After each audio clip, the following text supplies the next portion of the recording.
नमस्कार, आप देख रहे हैं बीआरजी न्यूज। दिन भर की कुछ अहम और खास खबरों के साथ बीआरजी न्यूज रूम में आप सबका स्वागत है। खबरों का सिलसिला शुरू करने से पहले एक नजर आज की सुर्खियों पर।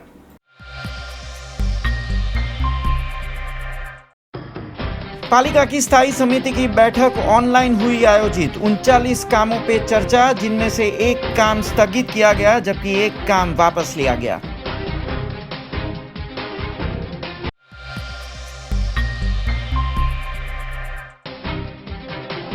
बड़ौदा में कोरोना संक्रमितों की संख्या पे सयाजीगंज के विधायक जीतू सुखड़िया का जवाब। पालिका प्रशासन की कोरोना रोकने की रणनीति को सही ठहराया।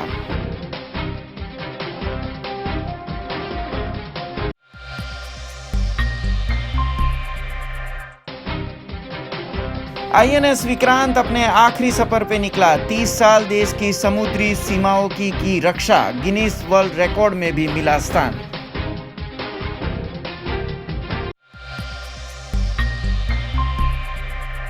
अब देखते हैं खबरें विस्तार से। खबरों की शुरुआत करते हैं युद्धपोत की खबर से। आईएनएस विराट मुंबई पोर्ट से भावनगर के लिए अपने आखिरी सफर पर निकल पड़ा है। 30 साल भारत के समुद्री सीमाओं की रक्षा आईएनएस विराट करता रहा है और INS Virat Guinness world record में भी स्थान प्राप्त कर चुका है। करीबन 30 सालों तक भारत की समुद्री सीमा की सुरक्षा करने वाला भारतीय नौसेना का युद्धपोत आईएनएस विराट अपने अंतिम सफर पर निकल पड़ा है। शुक्रवार को ये युद्धपोत मुंबई से गुजरात के भावनगर के लिए रवाना हुआ। इसे एक टग बोट के जरिए ले जाया जा रहा है। रविवार को देर रात तक इसके भावनगर पहुंचने की उम्मीद है। यहीं पर इसके स्टील समेत अन्य धातुओं को निकालकर कंपनियों को बेचा जाएगा।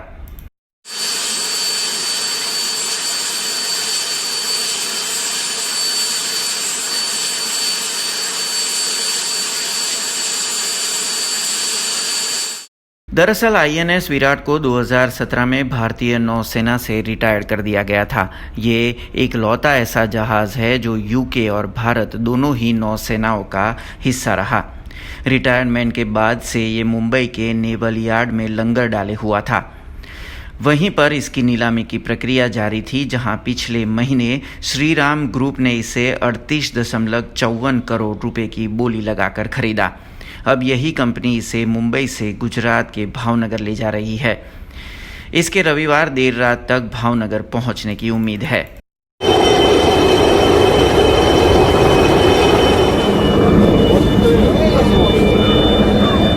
इस वॉरशिप का निर्माण जून 1944 में शुरू हुआ और 18 नवंबर 1959 को इसे रॉयल नेवी में कमीशन किया गया। रॉयल नेवी से 1985 में डीकमीशन होने के बाद विराट ने 12 मई 1987 को इंडियन नेवी में कमीशन प्राप्त किया। इसके बाद आईएनएस विक्रमादित्य के आने तक ये हिंद महासागर में बादशाह की तरह रहा। इसे दुनिया का सबसे पुराना वॉरशिप कहा जाता है, जिसका नाम Guinness book of world record में भी शामिल है।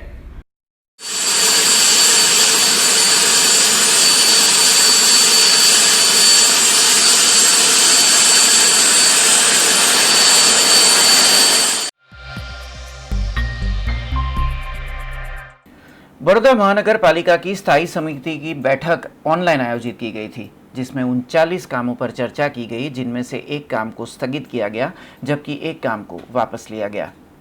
बड़ौदा महानगर पालिका की स्थायी समिति की बैठक ऑनलाइन आयोजित की गई थी, जिसमें 39 कामों पर चर्चा की गई, जिनमें से एक काम वापस लिया गया जबकि एक काम को स्थगित किया गया था। साथ ही में टेंडर प्रक्रिया के लिए कॉन्ट्रैक्टर को जरूरी सभी प्रक्रिया पूरी करने पर भी सहमति बनी थी। कोरोना काल में स्थायी समिति की बैठक ऑनलाइन आयोजित हो रही है, जिसमें बड़ौदा के विकास के कामों पर लगातार चर्चा की जा रही है। तब आज की स्थायी समिति की बैठक के बारे में बड़ौदा महानगर पालिका के सेक्रेटरी चिंतन देसाई ने ज़्यादा जानकारी दी थी। વર્ચ્યુઅલ એટલે કે ઓનલાઈન સ્થાયી સમિતિની મીટિંગ મળી હતી। આ સ્થાયી સમિતિની મીટિંગમાં કુલ 39 કામો હતા। આ 39 કામો પૈકી એક કામ જે છાણીમાં શોપિંગ સેન્ટર બનાવવાનું તે પરત કરેલું છે। સુભાનપુરાનું એક બિલ્ડિંગ મેડિકલ સેન્ટર માટે આપવાનું એ હાલ મુલતવી કર્યું છે। બાકી તમામ કામો પાસ કર્યા છે. જ્યાં જ્યાં ટેન્ડરની 3 મહિના 6 મહિના મુદત વધારવાનો વિષય હતો અને અંદાજમાં 20 કે 25% વધારવાનો જે વિષય હતા એ તમામમાં સ્થાયી સમિતિએ ફક્ત જે 1 વર્ષ કે 3 વર્ષ માટેના જે ઇજારા છે એટલા પૂરતું જ ઇજારાને મંજૂરી આપી છે. સાથે સાથે એ પણ ઠરાવમાં લખ્યું છે કે આ ઇજારાની મુદત પૂર્ણ થતાં પહેલાં ટેન્ડરની પ્રક્રિયા પણ પૂર્ણ કરવી. कोरोना महामारी के चलते जिला प्रभारी के तौर पर फर्ज पे तैनात ओएसडी डॉक्टर विनोद राव ने निजी अस्पताल के संचालकों के साथ बैठक आयोजित की थी. बीते कई दिनों से आम जनता को निजी अस्पताल में कोरोना के इलाज में जो दिक्कतें आ रही है उसके बारे में इसमें चर्चा की गई थी और इस बैठक के बारे में पूरी जानकारी ओएसडी डॉक्टर विनोद राव ने मीडिया को दी थी. बड़ौदा शहर में कोरोना महामारी के बढ़ते संक्रमण के बीच ओएसडी डॉक्टर विनोद राव की ओर से निजी अस्पताल के संचालकों की बैठक बुलाई गई थी, जिसमें निजी अस्पताल में कोरोना के इलाज की सुविधाओं पर चर्चा की गई. वहीं कोरोना के इलाज के लिए आम नागरिकों से धोखाधड़ी की भी कई शिकायतें लगातार डॉक्टर विनोद राव के पास आ रही थी. तब इन सभी मुद्दों के बारे में निजी अस्पताल के संचालकों से नागरिकों के इलाज हेतु एक विशेष बैठक की गई. કોવિડ મેનેજમેન્ટના અલગ અલગ આયામો છે અને સિટીના સમગ્ર પરિસ્થિતિને ધ્યાને રાખીને આઈસીએમઆરના ગાઈડલાઇન્સ મુજબ સ્ટ્રિક્ટલી અમે રિપોર્ટિંગ કરી રહ્યા છીએ. ફરી હું રિપીટ કરું છું, આઈસીએમઆર ગાઈડલાઇન્સના અનુસાર જ અમારા રિપોર્ટિંગ થઈ રહ્યું છે. એમાં કોવિડ ડેથ અને નોન કોવિડ ડેથ માટે સ્પષ્ટ જોગવાઈ છે. જે કોવિડ ડેથ છે, ડેથ ઓડિટ કમિટી જે કોવિડ ડેથ તરીકે સર્ટિફાઈ કરે છે અને કોવિડ ડેથ તરીકે, અને જે નોન કોવિડ ડેથ તરીકે સર્ટિફાઈ કરે છે અને નોન કોવિડ ડેથ તરીકે અમે ગણીએ છીએ અને કોવિડ ડેથ અમે ડિક્લેર કરીએ છીએ. એટલે એમાં કોઈ દુવિધાની જરૂર નથી. પણ વડોદરાના એક એક વ્યક્તિને હું અપીલ કરું છું. એક બાજુ હું આશ્વાસન આપું છું કે આપના અહીંયા તમામ સેવા અને સુવિધા અમે ઇમ્પ્રૂવ કરી રહ્યા છીએ. ગઈકાલના મિટિંગ પ્રાઇવેટ હોસ્પિટલ સાથે એટલા માટે હતી કે વડોદરામાં હું અને બહુ સ્પષ્ટપણે અને કઠોરતાથી આ વાત કરવા માગું છું, કોઈ પણ હોસ્પિટલ, ભલે આ સ્ટર્લિંગ હોય, ભાઈલાલ હોય, કોઈ પણ દર્દી ત્યાં જાય તો અહીંયા બેડ ખાલી નથી કરીને એમને પરત મોકલવું ન જોઈએ. कोरोना के लगातार बढ़ते मामलों के बीच अहमदाबाद में चाय की टपरियां और पान के दुकान को बंद करने की कार्यवाही की जा रही है. तब क्या बड़ौदा शहर में भी अहमदाबाद के तर्ज पर चाय की टपरियां और पान की दुकानों पे कोई कार्यवाही की जाएगी? इस बारे में जिला प्रभारी डॉक्टर विनोद राव से बात की गई थी, जिसमें उन्होंने अपनी प्रतिक्रियाएं दी. જો આ કોઈ સ્પેસિફિક સ્પોર્ટ્સમાંથી ફેલાય છે કે સ્પેસિફિક સ્પોર્ટ્સને ટાર્ગેટ કરીએ તો પૂરા કાબૂમાં આવશે એવું વડોદરાના પરિસ્થિતિ જોઈને અમને લાગતું નથી. વડોદરાના પરિસ્થિતિ જોઈને એવું કોઈ સ્પેસિફિક સુપર સ્પ્રેડર તરીકે હોય એવું પોસ્ટ લોકડાઉનમાં, એટલે અનલોકમાં, જ્યારે લોકડાઉન ચાલતું હોય ત્યારે કોઈ સુપર સ્પ્રેડર હોઈ પણ શકે, કેમ કે બધું જ બંધ હતું, બધા ઘરમાં હતા અને ફક્ત શાકભાજીવાળા જતા હતા. ફક્ત 2-3 જણા જ ફાર્માસ્યુટિકલના દવાના દુકાનદાર કદાચ સુપર સ્પ્રેડર બનતા હતા. અત્યારે પોસ્ટ લોકડાઉનમાં લોકો રેસ્ટોરન્ટ્સમાં જાય છે, લોકો સામાન ખરીદવા બહાર જાય છે, દુકાનોમાં જાય છે, ઓફિસોમાં જાય છે અને ફક્ત પાનના ગલ્લામાંથી જ સ્પ્રેડ થાય છે એવું માનવું એ ખોટું. વડોદરાના પરિસ્થિતિ, અમદાવાદમાં કદાચ અલગ પરિસ્થિતિ હોઈ શકે, પણ વડોદરાના પરિસ્થિતિમાં આવું દેખાય છે. પણ માસ્કના વાયોલેશન માટે, સોશિયલ ડિસ્ટન્સિંગના વાયોલેશન માટે પોલીસ તરફથી પણ પગલાં ભરવું જોઈએ એવું અમે પોલીસને પણ જાણ કરીએ છીએ. बड़ौदा शहर में कोरोना संक्रमित मरीजों की संख्या के बारे में बीते कई दिनों से विरोध पक्ष पालिका प्रशासन पे हमलावर है. तब आज सयाजीगंज के विधायक जीतू सुखड़िया मीडिया के सामने आए थे, जिन्होंने राज्य सरकार और बड़ौदा महानगर पालिका की कोरोना संक्रमित संख्या के बारे में अपना पक्ष रखा था.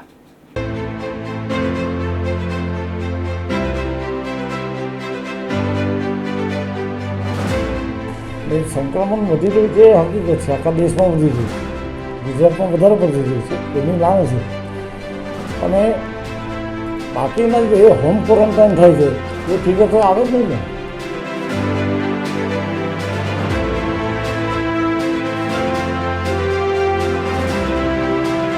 बड़ौदा में कोरोना संक्रमित मरीजों की संख्या और मृत्यु आंक पे चर्चा तेज हो गई है।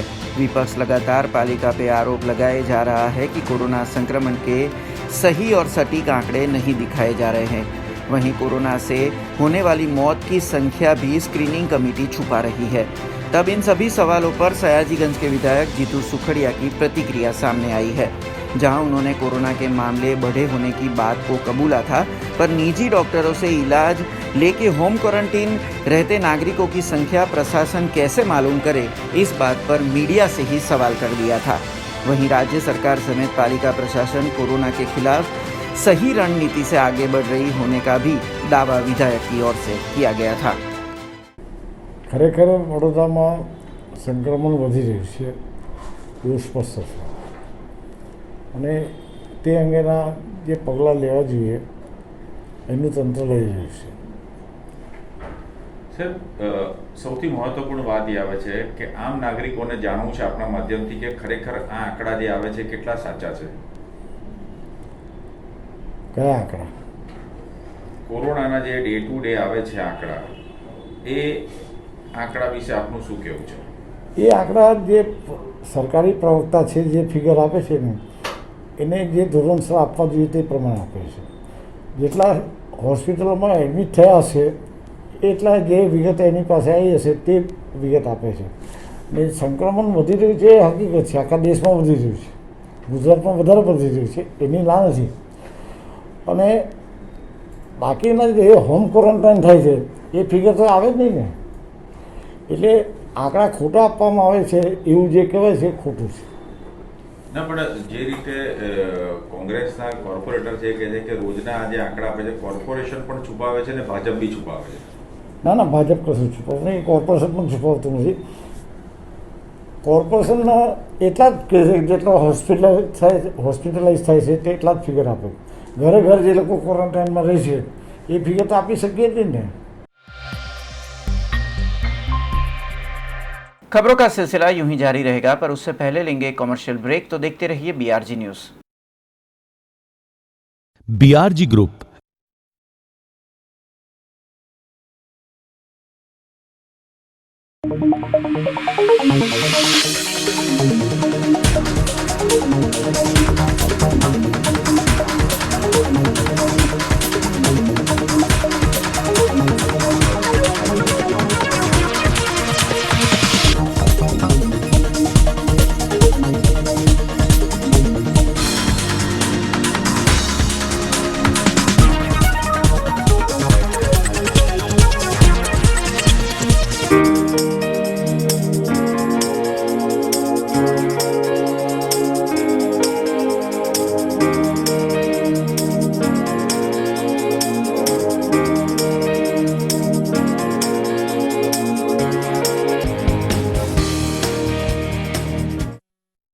ब्रेक के बाद फिर से आप सबका स्वागत है।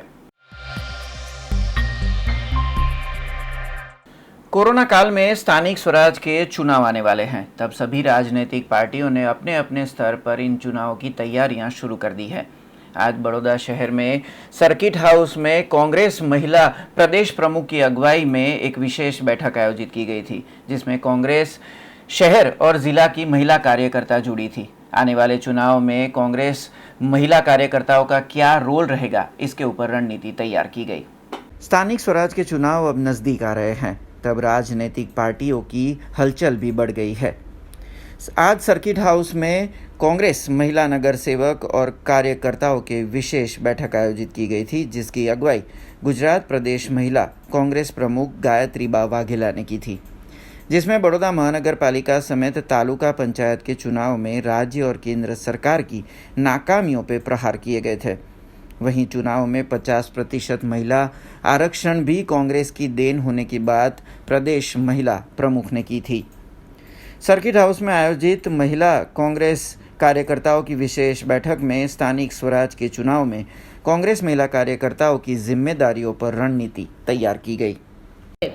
કેમ કે અત્યારે મોંઘવારી એટલી વધી ગઈ છે કે તમે શાકભાજીના ભાવ જોશો કે કઠોળના ભાવ જોશો. સાથે જે ગેસ સિલિન્ડરની હમણાં મેં સબસિડીની વાત કરી, પણ એ ગેસ સિલિન્ડરના ભાવ પણ તોતિંગ આસમાને ગયા છે. તો એને પોતાના પરિવારને જે જમવાનું બનાવવા માટે થઈને જે એનું બજેટ છે એ સાવ ખોરવાઈ ગયું છે. ત્યારે આ દરેક મુદ્દાઓ, એટલે કે આ જે સરકાર છે અને સાથે સાથે અત્યાચારનો મુદ્દો, અત્યારે નારી જે છે એ સુરક્ષિત નથી. તમે નાના ગામડામાં જોશો કે શહેરમાં જોશો, નારી ઉપર ખૂબ જ અત્યાચાર થાય છે. એમાં નાની બાળકીઓ પણ એમાં આવી જાય છે. ત્યારે આ જે સરકાર છે એની ઉપર ધ્યાન નથી આપતી. એટલે કે આ સરકારમાં તમે જોશો કે બાળકો, એટલે કે શિક્ષણ મોંઘું છે, સાથે સાથે સ્ત્રીઓમાં મોંઘવારી છે, એટલે અને એની ઉપર અત્યાચાર થાય છે. શિક્ષિતો બેરોજગાર છે. ખેડૂતો કે જે આપણે જગનો તાત કહીએ છીએ, એ ખેડૂત પણ અત્યારે દુઃખી છે. અત્યારે નથી એને પાક વીમાના પૈસા મળતા. અત્યારે અતિવૃષ્ટિમાં પણ એની જે આવક જે થવી જોઈએ, એટલે કે જે 1000 રૂપિયા 5000 રૂપિયાની જે સરકારે વાત કરી છે એ પણ હજી એના ખાતામાં આવ્યા નથી. ત્યારે દરેક વર્ગ છે આ સરકારમાં અત્યારે ખૂબ પીડિત છે અને એ દરેક મુદ્દાઓ લઈ અને આગામી ઇલેક્શનમાં અમારા મહિલા કોંગ્રેસના બહેનો લોકો સમક્ષ જશે અને આ મુદ્દે અને જે આગામી ઇલેક્શન માટે થઈ અને આજે અમે મીટિંગ ગોઠવી હતી. भारतीय जनता पार्टी की ओर से 14 से 20 सितंबर के दौरान सेवा सप्ताह रखा गया है. उसका आज 6वां दिन है और आज विभिन्न वार्ड विस्तारों में ज़रूरतमंद नागरिकों की आंखों की जांच की गई थी और साथ में निःशुल्क चश्मे भी वितरित किए गए थे.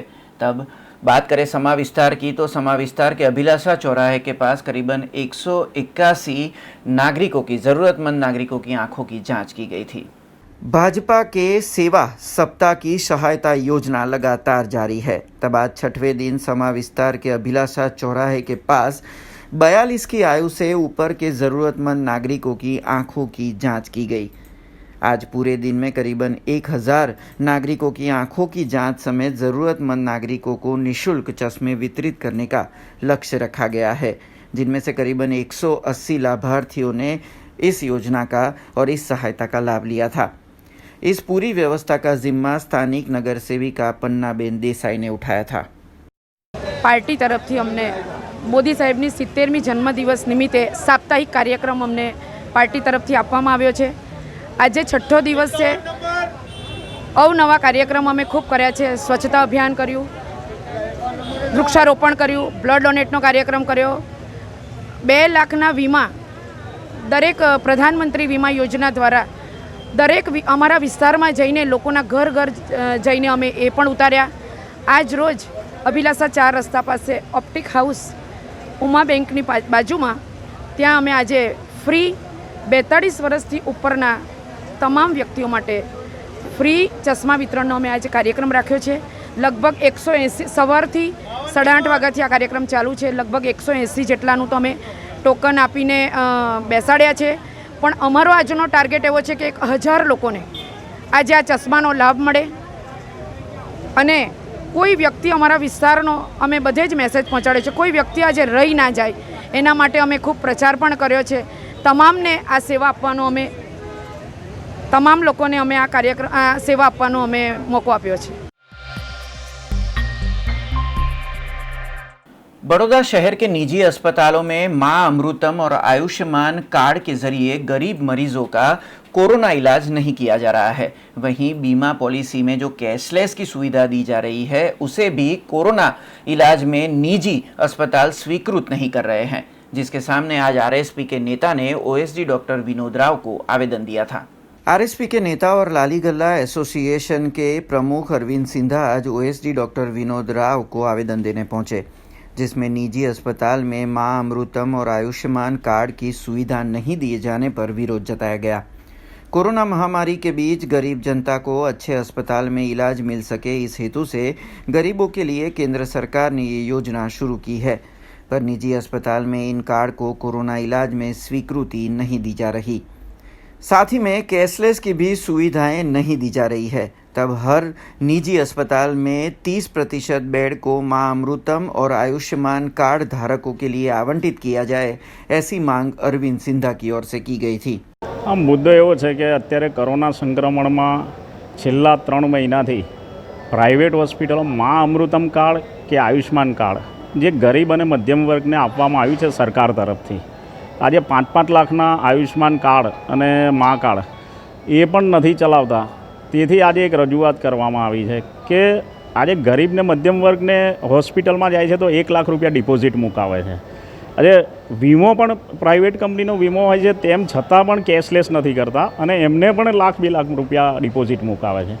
તો આ એક દૂર કરવા માટેના ગરીબોને હિતમાં અમે આજે વિનોદ રાવ સાહેબને સરકાર વતી એક આવેદન આપ્યું છે RSP તરફથી કે આ એક પ્રથામાં 30% બેડ કોઈપણ પ્રાઇવેટ હોસ્પિટલમાં મા અમૃતમ કાર્ડ, આયુષ્માન કાર્ડ અને જે પ્રાઇવેટ ઇન્સ્યોરન્સ કંપનીના કેશલેસ વીમા એમાં સગવડ મળવી જોઈએ, જેથી કરીને લોકોને આર્થિક બોજો ઓછો પડે. કારણ કે કેટલાય લોકોએ આત્મહત્યા કરી છે અને કેટલા મરી પણ ગયા છે આ સિસ્ટમના લીધે.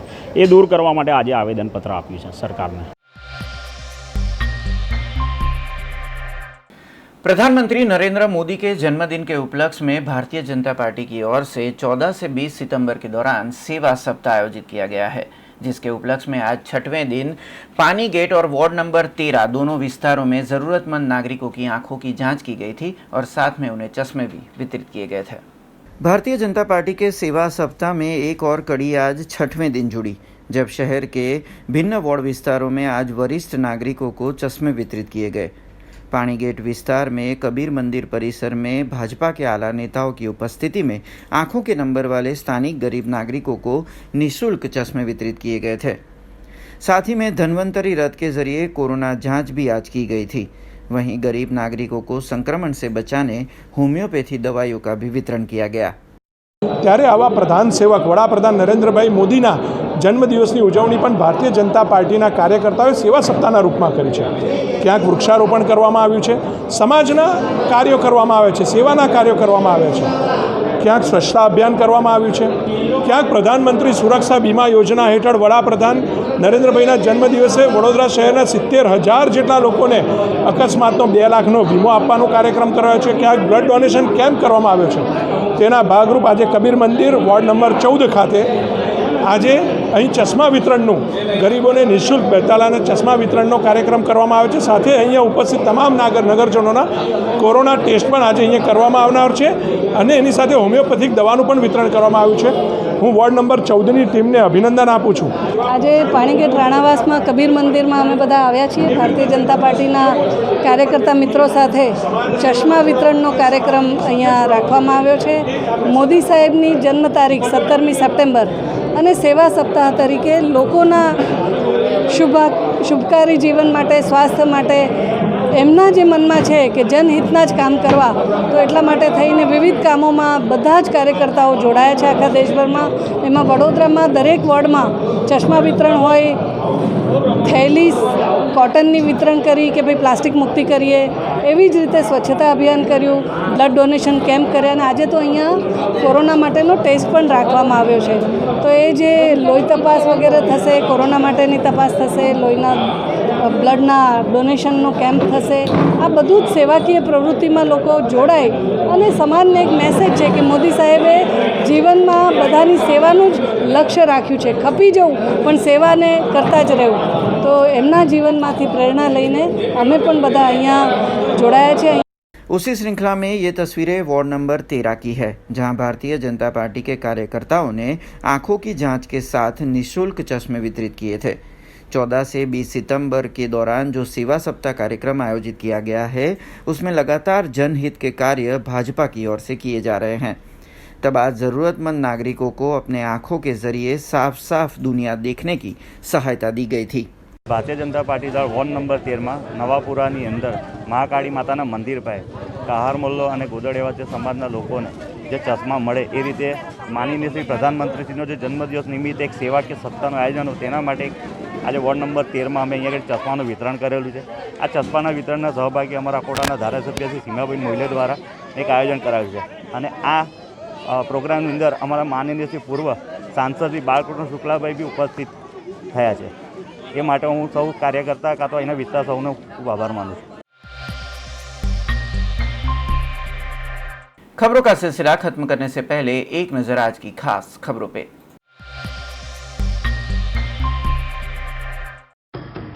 पालिका की स्थायी समिति की बैठक ऑनलाइन हुई आयोजित। 39 कामों पे चर्चा, जिनमें से एक काम स्थगित किया गया जबकि एक काम वापस लिया गया।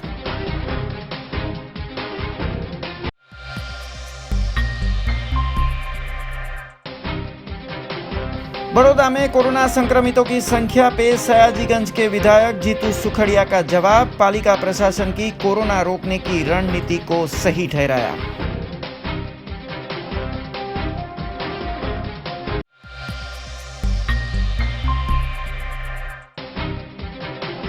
आईएनएस विक्रांत अपने आखिरी सफर पे निकला। 30 साल देश की समुद्री सीमाओं की रक्षा। गिनीज वर्ल्ड रिकॉर्ड में भी मिला स्थान।